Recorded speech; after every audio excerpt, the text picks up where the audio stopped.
Американскиот председател Бајден објави ограничувања за мигрантите. Привремено ќе се затвори границата со Мексико за барателите на азил.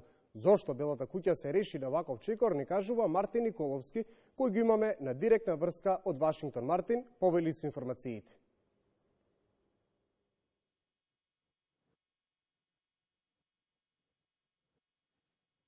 Мартин, добро вечер од Вашингтон. Бајден вчера ја потпиша извршната наредба со која привремено ќе се ограничи подобноста за азил на границата меѓу САД и Мексико секогаш кога бројот на мигранти кои незаконски или без овластување преминуваат во просек над 2500 дневно. Извршната наредба на Бајден вели дека оние кои илегално ќе преминат во земјата нема да имаат право на азил, освен ако не постојат вонредни причини зашто треба да им биде дозволено да останат во Соединетите држави. Овие ограничувања стапуваат на сила веднаш, а засегнати се сите без разлика на националноста, кои незаконски ја преминуваат јужната граница.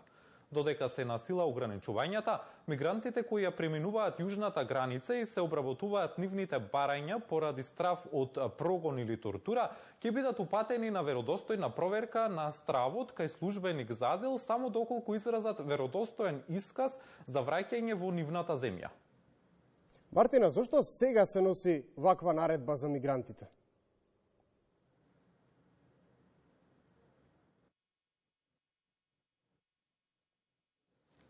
Мартин, официјални лица од одделот за домашна безбедност и одделот за правда рекоа дека овие ограничувања се неопходни во услови на летните месеци кога вообичаено се зголемува напливот на мигранти.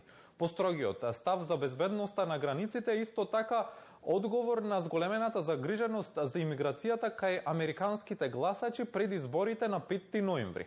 Некои републиканци рекоа дека Бајден ја издава оваа наредба со оглед на предстојните председателски избори. Лидерот на малцинството во Сенатот, Мич Макконел, рече дека председателот Бајден, цитирам, се надева дека издавањето извршна наредба ќе покаже дека се грижи за оваа криза и дека се обидува да ја поправи. Застапниците за имиграција силно го критикуваа овој потек, нарекувајќи го целосно уништување на заштитата за азил. Официјални представници на Бајден не се согласуваат, велејќи дека САД ќе продолжат да се придружуваат до своите меѓународни обврски. Мартин?